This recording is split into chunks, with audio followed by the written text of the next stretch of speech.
Todo mundo erra, gente. Não existe ninguém que nunca errou ou que nunca vai errar. Isso faz parte da vida.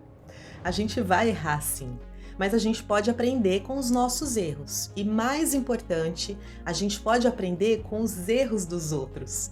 Por isso eu decidi gravar esse vídeo para você, falando sobre 5 erros que eu cometi, na esperança de que esse vídeo possa te ajudar de alguma forma caso você esteja fazendo isso e para você parar de fazer se você estiver fazendo, tá bom? Porque errar é humano, mas persistir no erro, você já sabe o que é, né? Então fica comigo até o final desse vídeo.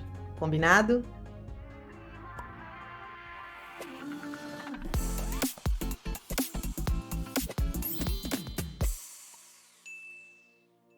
E se você estiver chegando aqui pela primeira vez, seja muito bem-vindo, meu amigo, minha amiga. Meu nome é Karina e esse aqui é o canal do Casal Primavera. Seja muito bem-vindo se você está chegando aqui pela primeira vez. Aqui a gente sempre grava vídeos com o intuito de levar uma mensagem positiva, melhorar o seu dia, tua semana, fazer você encontrar o caminho das flores, porque a gente sabe que nenhum inverno dura para sempre. E no vídeo de hoje eu quero compartilhar com vocês 5 erros que eu cometi e que muitos de nós codependentes cometemos quando o assunto é lidar com a nossa realidade, com o nosso adicto, com o nosso dependente. E a minha esperança é que através desse vídeo, é que através dos meus erros você possa aprender e se estiver cometendo alguns desses erros, que você a partir de hoje comece a ter um olhar diferente para tudo isso e aprender com os meus erros, tá bom? E o primeiro erro clássico que muitos de nós codependentes cometemos, se não todos nós, é o erro da negação. Por muito tempo eu passei na minha vida, na minha caminhada e no meu lidar com o meu adicto com o erro da negação. A negação simplesmente faz com que a gente feche os olhos, cruze os braços e de fato não acredite naquilo que está acontecendo. A gente não quer acreditar, a gente não quer ver a nossa realidade. Muitas vezes a gente tem a esperança e a ilusão, que na verdade é uma ilusão, de que logo tudo aquilo vai passar, que aquilo é só uma fase, que daqui uns dias as coisas vão melhorar, mesmo que a gente não faça nada por isso. Mesmo que a gente fique somente com um pensamento, o que a gente chama de pensamento mágico. Um pensamento ali positivo, acreditando que logo tudo aquilo vai passar e que a gente não vai mais viver aquela realidade tão triste. A negação realmente ela nos cega, ela nos amarra e nos algema. Então é muito importante que a gente aprenda a olhar para a nossa realidade com olhos de aceitação, mas não no sentido de que nós aceitemos tudo aquilo que está vindo sobre nós e que não façamos nada, muito pelo contrário, mas que a gente pare de negar uma situação, comece a olhar ela como ela realmente é, o que realmente está acontecendo e comece a tomar atitudes. Porque por mais difícil e mais desesperador que seja as circunstâncias, que sejam a situação que você possa estar vivendo, existe sim uma maneira da gente lidar com tudo isso, desde que a gente aceite e reconheça. E não feche mais os olhos para aquilo que está acontecendo, mas que a gente possa tomar atitudes positivas para mudar aquilo que está à nossa volta. Lembra sempre, nada muda se eu não mudar. O segundo erro que nós cometemos, e eu também já cometi, é acreditar que a gente pode resolver as coisas do nosso jeito. E a gente acredita mesmo, não é, gente? A gente acha que se a gente fizer do nosso jeito, a gente vai conseguir sair daquela situação e resolver aquele problema. A gente acredita que o nosso amor pode salvar a outra pessoa. A gente acredita que pode convencer através do nosso discurso, das nossas palavras. A gente tenta controlar. A gente tenta muitas vezes fazer chantagens, nós fazemos ameaças, nós tratamos com muito amor, com muito carinho, depois nós brigamos, nós xingamos, nós gritamos, nós perdemos a cabeça e caímos nessa ilusão de que do nosso jeito a gente consegue e a gente vai conseguir resolver aquele problema. Mas o que a gente precisa entender é que esse problema tem um nome, é uma doença.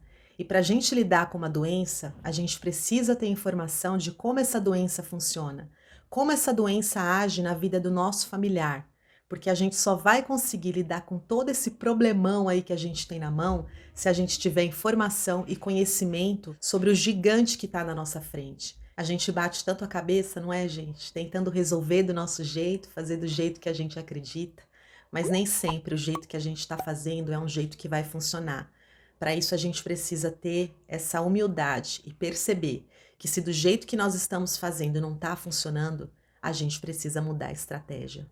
O terceiro erro que a gente comete é o de perder o foco em si mesma.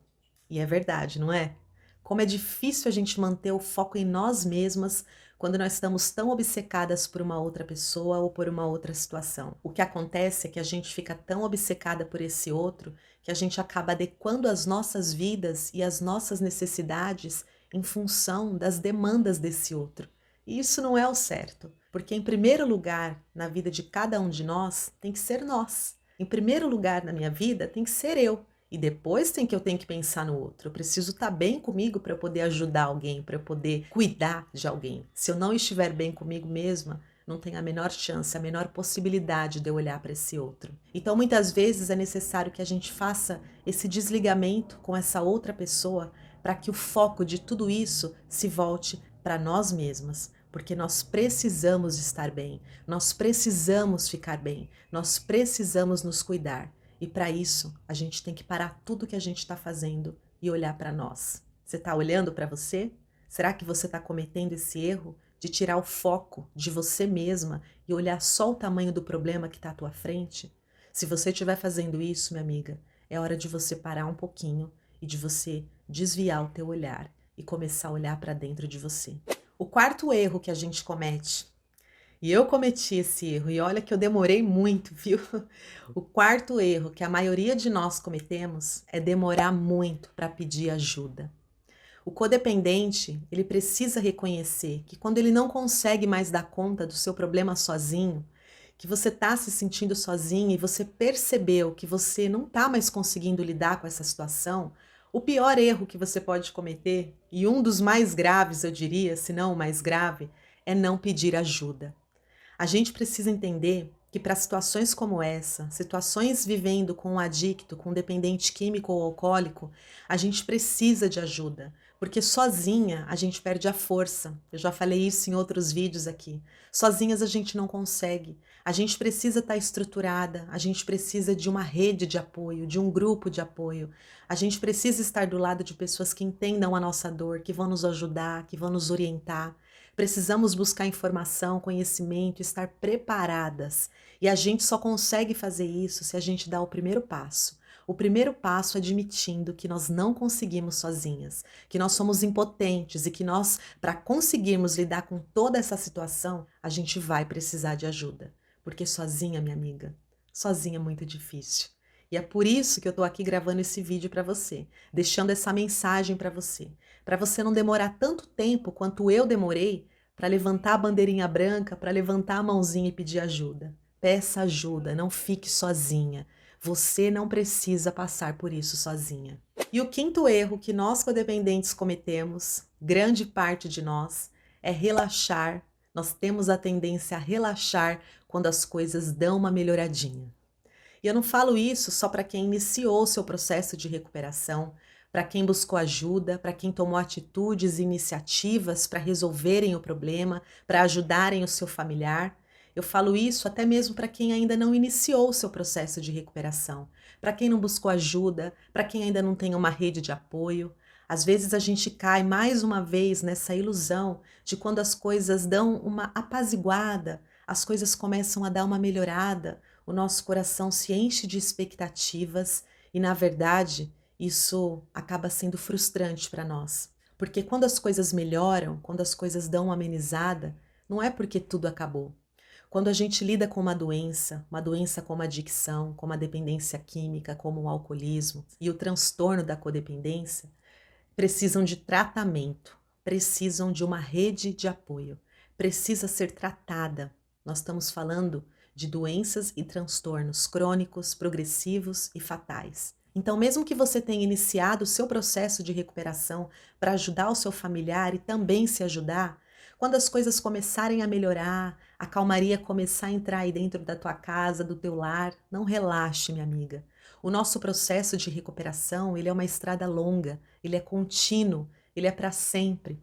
Nós sempre vamos precisar nos manter em recuperação, praticando os aprendizados positivos, tendo atitudes positivas, assertivas, vivendo o só por hoje, vivendo um dia de cada vez. Mas no início de cada processo, a gente não pode relaxar. E se você ainda não tiver iniciado o seu processo de recuperação, ainda não conseguiu trazer o seu ente querido para um tratamento, não relaxe, minha amiga. Não faça isso que eu cometi, não cometa esses erros. Não fique na negação, não tente resolver do seu jeito. Não perca o foco em você mesma, não deixe de pedir ajuda. Quando essa ajuda chegar, se empenhe, persevere. O nosso processo de recuperação é uma caminhada longa, uma caminhada contínua e que vai pedir de nós muita perseverança, paciência, esperança e continuidade. Espero muito, através dos meus erros partilhados aqui com você, ter ajudado a você que você não os cometa, que você consiga trilhar um caminho tendo mais acertos do que erros, porque com certeza, para aquele que persevera, para aquele que não desiste e procura fazer cada dia do seu dia um dia melhor, iniciando o seu processo de autocuidado, de recuperação, você só vai colher bons frutos. Agora, antes de você ir embora, não deixa de deixar seu comentário aqui para nós, tá bom? Deixa a cidade de onde você está nos vendo, não deixa de compartilhar isso com a gente. É a única coisa que eu peço em troca, tá bom? Eu espero ter te ajudado com mais esse conteúdo e peço para você também, se você tiver dúvidas, tiver sugestões de outros vídeos, outros temas, deixa aí pra gente nos comentários. A gente está aqui a serviço. Nós estamos aqui para partilhar com você uma história de esperança, dizendo para você que é possível sim. É possível que tudo fique bem. É possível que você saia desse furacão aí que você pode estar agora. Mas isso vai depender só de você. E tem que começar por alguém. Tem que começar por você. Tá bom, minha amiga? Um grande beijo para você. Fique com Deus e eu te vejo no próximo vídeo. Muita gente acredita que codependente é só aquela pessoa que se relaciona com alguém que tem problema de alcoolismo ou dependência química. Todo mundo é um pouquinho codependente. Mas tá bom, Karina. E agora? Eu já sou codependente mesmo, eu tenho o transtorno da codependência. O que importa agora é o que eu faço com isso.